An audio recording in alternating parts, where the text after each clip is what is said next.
C'est à nouveau plus de 700 réfugiés climatiques qui sont arrivés hier sur nos côtes. Ils fuient la sécheresse en Afrique.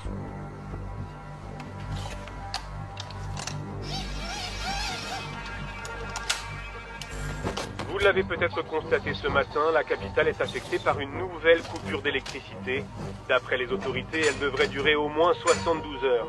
Nous vous rappelons que la coupure d'eau qui a débuté hier devrait, elle, se prolonger jusqu'à la fin de la semaine. Changement climatique, à Lacanau en Gironde, les derniers habitants du front de mer ont été évacués cette semaine.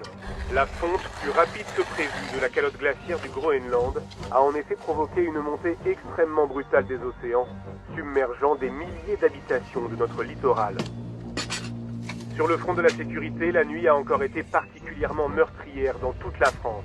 À Paris, Lyon et Bordeaux notamment, on a dénombré de multiples pillages et affrontements armés, le plus souvent pour des denrées alimentaires.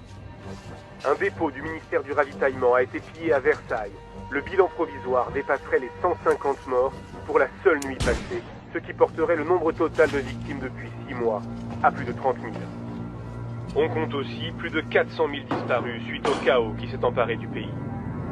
La situation alimentaire maintenant, qui reste extrêmement préoccupante, confrontée à des problèmes d'approvisionnement, le ministère du Ravitaillement annonce le report de la distribution des colis alimentaires prévus ce mercredi. Dans l'attente d'une nouvelle date, la population est invitée à gérer avec prudence ses stocks personnels. Le ministère rappelle qu'une distribution de semences gratuites sera organisée demain et que chacun est encouragé à rechercher l'autonomie alimentaire.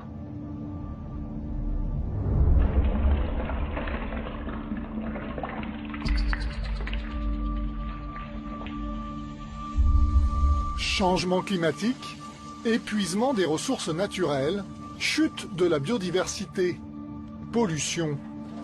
Notre civilisation industrielle serait condamnée à très court terme.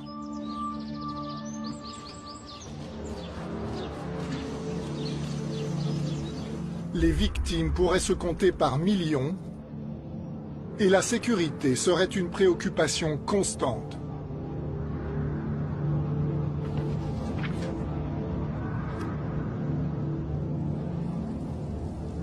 L'accès à l'énergie deviendrait un luxe et se nourrir un défi quotidien.